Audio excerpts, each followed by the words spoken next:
Welcome to Digication Scholars Conversations. I'm your host, Jeff Yan. In this episode, you will hear part one of my conversation with four different members of the Digital Ethics Task Force at ABLE, the Association for Authentic, Experiential, and Evidence-Based Learning. More links and information about today's conversation can be found on Digication's Twitter, Facebook, and Instagram. Full episodes of Digication Scholars Conversations can be found on YouTube or your favorite podcast app. Welcome to Digication Scholars Conversations. I'm your host, Jeff Yan. Today, we are having a very special conversation with not one, but four Digication scholars. Here they are in alphabetical order. Liz Clark, Professor of English at LaGuardia Community College. Megan Mize, Director for ePortfolios and Digital Initiatives at Old Dominion University. Peter McLellan, Educational Analyst and leads the ePortfolio project at Oxford College of Emory University. And last but not least, Sarah Zurhellen, Assistant Director of the Writing Across the Curriculum program and a professional consultant in the University of Writing Center at Appalachian State University. Whew, that's everyone. And I'm your host, Jeff Yan. Hey, Jeff. Hi, everyone. Welcome. Thanks for having us. Wow. Well, unlike some of our previous Digication Scholars conversations, we invited Liz, Megan, Peter, and Sarah here to talk about a very important and special topic, digital ethics, especially in the context of ePortfolios in education. And I'd say that we all have most of our experience. I don't know this actually for sure, but in higher education, am I right to say that? Yeah. Yeah, so it's mostly in higher education, and all four of you are members of the Digital Ethics Task Force at ABLE, which stands for the Association for Authentic, Experiential, and Evidence-Based Learning. For those who are listening, just say ABLE. ABLE is so much easier. ABLE is it, yes, but I bet you a lot of folks who are listening right now are thinking, what is digital ethics? What does that mean? Does anyone want to, jump in and say something about digital ethics? Oh, wow. I get to be put on the hot seat. Well, I think that's a really good opening question, because we found for years as the ABLE community with ePortfolio practitioners that folks were encountering similar issues in institutions, but they were often kind of the lone person or a small group of folks.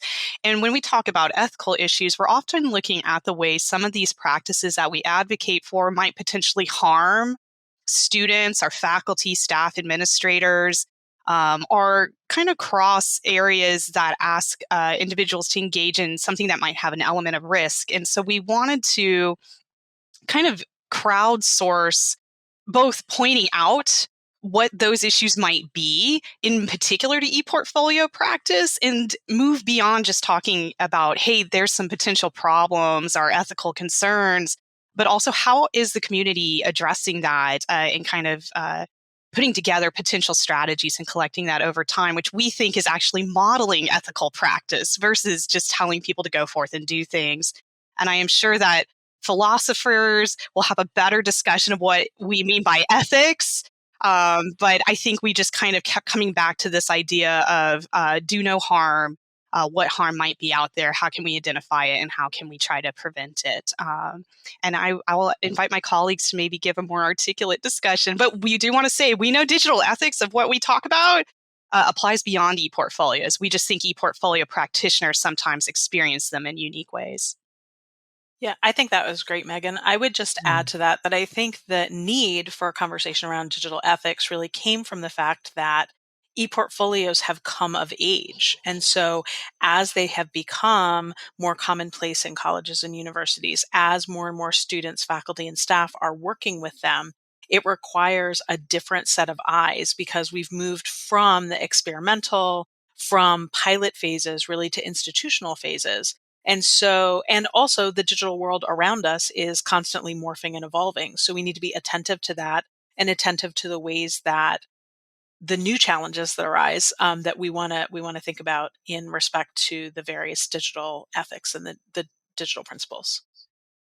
That's really well explained. And I was going to say that, as ePortfolio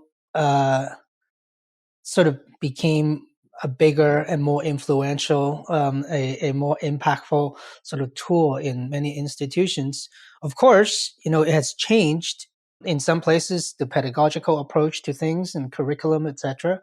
But that's why there's this need to bring, bring to surface the ethical issues that may come about because of the use of these new tools.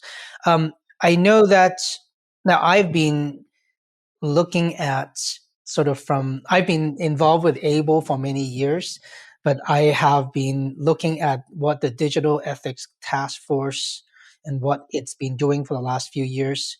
I want to say that Megan and Sarah, were you the OG? You We're were old like school, baby. you were like we're in from the jump, right? I was thinking about that this morning because I was on the original version of the task force, but Megan was there for the first conversations from which the task force was born. It's true. I we need to give credit where credit is due. Aww. I sort of joined in once there was a task force. Well, and I want to say, the conversation had been kind of brewing for years at different ABLE meetings in AAC&U, ePortfolio forums, and I think it just kind of coalesced when we had a conference in the Bronx. It kind of made sense at that time where we were thinking about identity and what we're asking students to do in online spaces and things like that.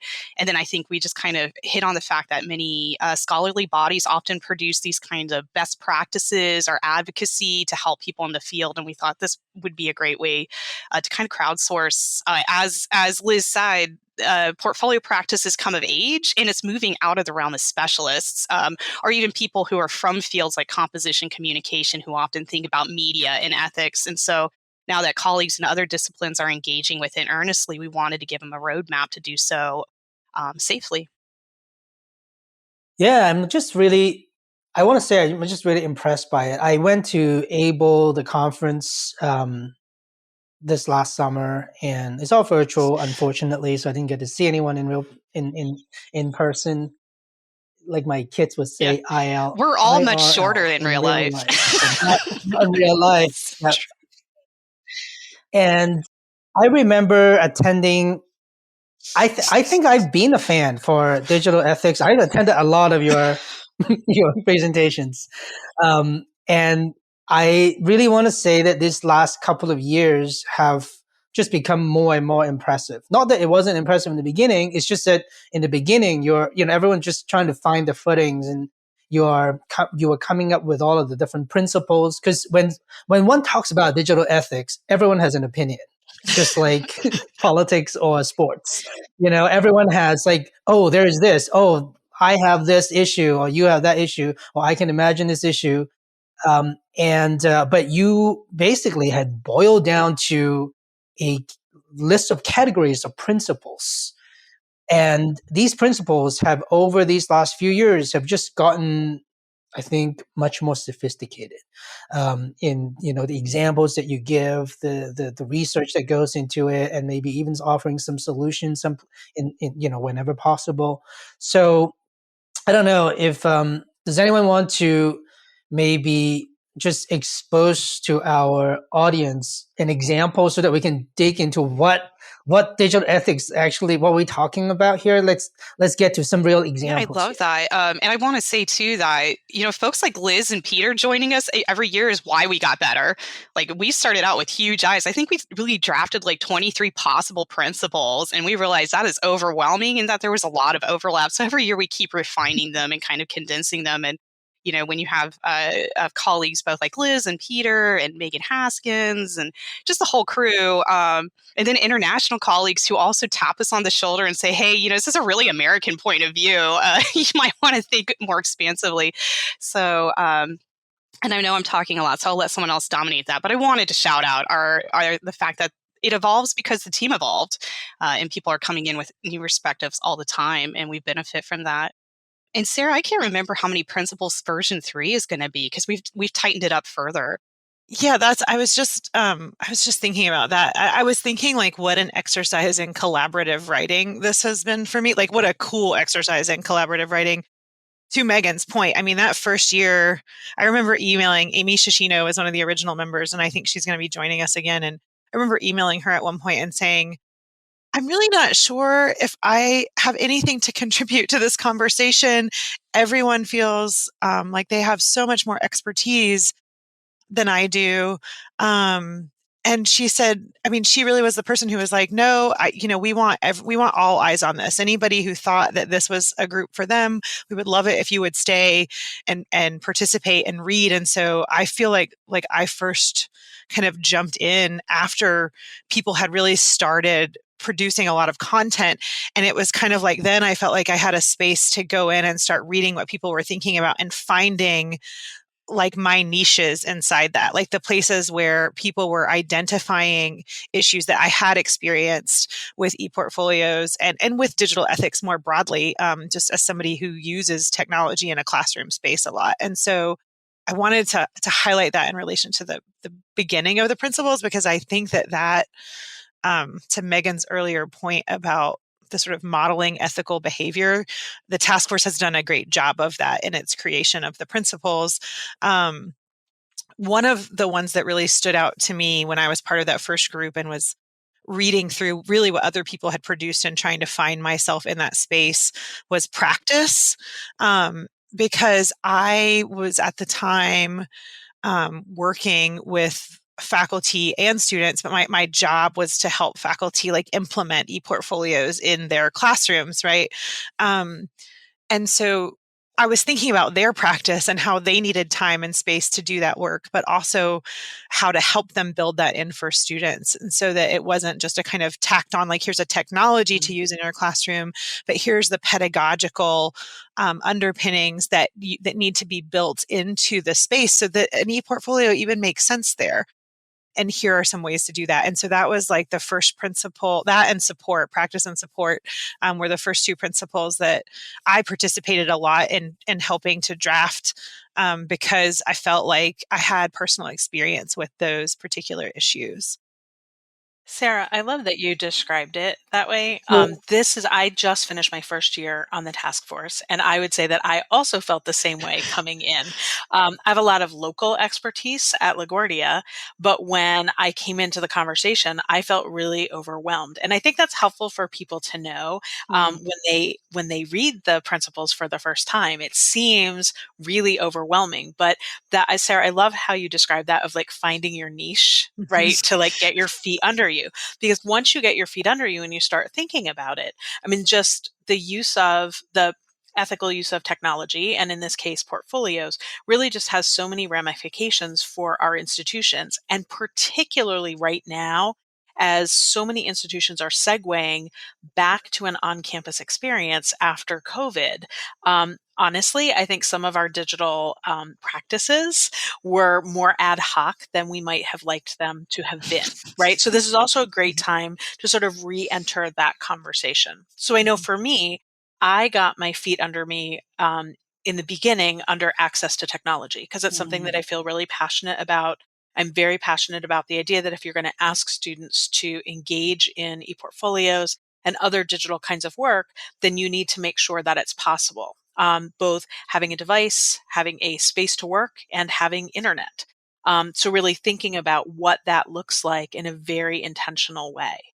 So I would just invite folks who are listening to our conversation today who open up the principles and might feel on their first pass that it's a little overwhelming to take a deep breath and pick one and jump in and think about your relationship to that principle at your institution.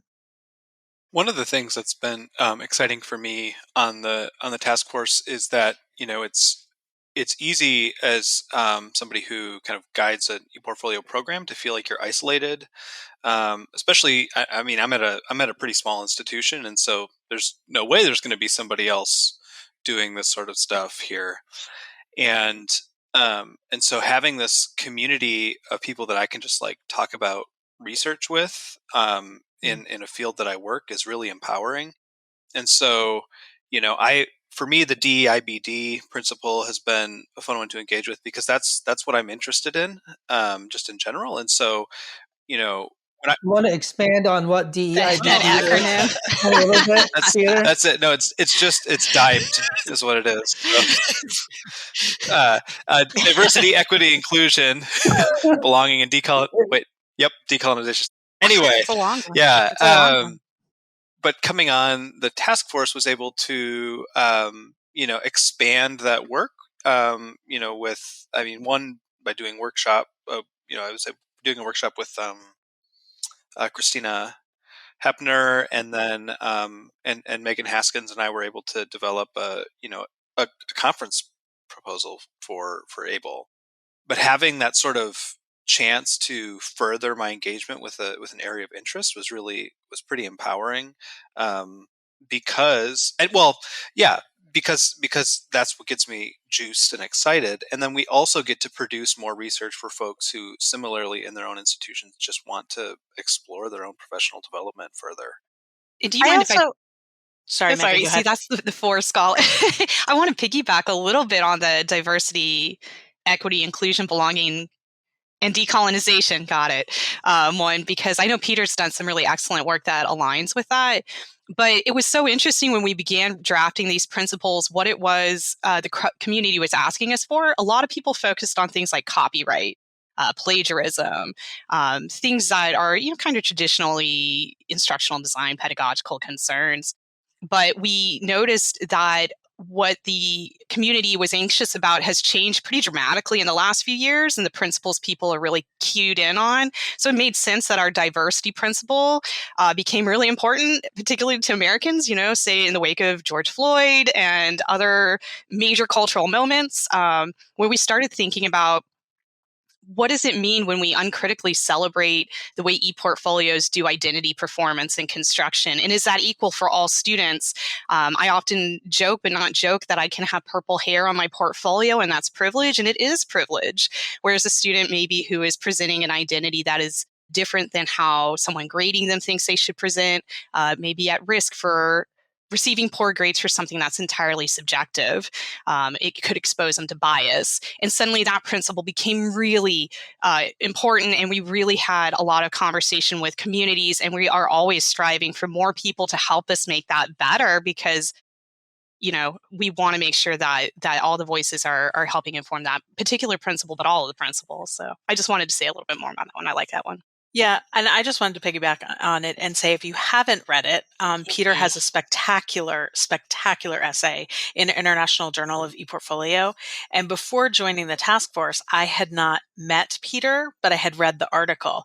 And it has been such a joy over the last year to watch him be able to put that expertise and that perspective into play, in order to benefit the larger ePortfolio community and inform that principle. And that's been a really amazing opportunity to just watch how he has worked with that collaboratively with everyone. It's been really fun. Mm-hmm. I'll pile on to Peter's accomplishment too. That's actually the presentation. Mm-hmm. I went to that presentation that Peter and was it Megan and you who gave this presentation at ABLE, like maybe last year on DIBD, and I was blown away, and that's when I got like doubly interested. And look, this is it's an area of interest, really for the mainstream now, right? It's not just for people who are in education, in higher education, or in ePortfolio. It applies to everyone. And I wanted to get a maybe this is one that we can sort of dig in a little bit, if that's all right. I was going to say, like, so you take something as big as diversity, equity, inclusion, belonging, decolonization, and you're trying to talk about what it is. You're trying to talk about, provide examples. You're trying to what I really have found interesting in the presentation that you gave was you basically create a scenario that says, if you are in this situation, in these shoes, what would go through your head? What are your thoughts? Like, how do you handle this? And I was like, wow, this is super powerful. And I just kind of wanted to find out, for something that being an example of a of a principle that you deal with. Um, how has that either impacted people, either in your institutions, in any of your four institutions, or people outside that you've seen? Because isn't that the impact is what you're obviously after for the community? One of the things, and this goes beyond just the work here on the task force, but it's something that we've done at our institution and kind of holds true for these principles, is so we at Oxford we have tried to take in faculty development a +1 approach. So where you might go to one of those workshops and somebody just gives you a fire hose of information, and it can feel really overwhelming, or you come away and be like, I'm going to transform my pedagogy. And then the next day you're like, you have a hangover from all of the workshopping. But being able to identify just one thing that you can do to work, to improve your teaching and learning. So, like, for example, in our DEIBD principle, we provide resources to, like, say, the Peralta equity rubric or the asset model, and so things like that, to kind of give folks a kind of a first step to making those changes, because while justice requires systemic change, giving folks that sort of first step can oftentimes be the most revelatory moment for them. Well, and I also think the space to have the conversation, right? I mean, a lot of times when we talk about technology, we're going to focus on privacy. We're going to focus on some of those traditional concerns that Megan referred to. We're gonna focus on access to tech, right? But this is like DEIBD feels messy. It feels scary for some people to enter into that conversation. So I also think bringing it specifically into the digital space, bringing it in as part of the conversation around digital ethics, provides people with an opportunity to think, talk, raise questions, trouble, right? And really work through whether it's a +1 or people are ready to move a little further. If people are ready to have a larger conversation at their institution, I think just providing some scenarios, the principle, the research is really important to moving that conversation forward, particularly in a tech space. Yeah, I was just going to second all of those. What I have found particularly useful, and this might be specific probably to my context, like so much of this work is to everyone's. So first I wanted to point out about the principle itself. I would feel remiss if I didn't say that Kevin Kelly and Christina Hopner took the large role in drafting the language. And then that's kind of how the task force works. We sort of split up and work on things and then bring it back to the full group and wordsmith out from there. But they did, Christina especially, a lot of work with one of the reasons it's the DEIBD principle and not the DEI principle is actually the international voices that were brought into the conversation, because in New Zealand and Australia, we have members of the task force from those places. They're doing so much work with First Peoples and Indigenous peoples. And so she did a lot of work in terms of like showing the writing that she was working on to people in those communities and asking for input about the language that was used, the way people were described, the way identity was talked about. And so I feel like that I just want to kind of put that out there because I think that's an important framework for where the principle came from. In my personal context, it seems like on my campus, there are people who are interested in ePortfolios and there are people who are interested in diversity, equity, and inclusion, and they don't overlap. And so I've found the principle really helpful in helping them overlap, right? So when I'm talking to people who are really invested in improving DEI on our campus, I can bring in ePortfolios into that conversation as one pedagogical tool for for doing that work. And when I'm talking to people who are doing ePortfolio work and not thinking about these other issues, I can say, actually, like, here are ways that this intersects with the work that you're already doing that can bring these benefits to your students, right? And so that's the way that I found this particular principle helpful in my context. This concludes part 1 of our conversation. To hear part 2, be sure to subscribe to Digication Scholars Conversations on YouTube, iTunes, Spotify, or your favorite podcast app. The Digication Scholars Conversations series is brought to you by Digication, a technology platform powering the most innovative ePortfolio programs in K-12 and higher education. Our website can be found at digication.com. If you enjoyed today's conversation, please like, subscribe, and share with a friend. Thanks for tuning in.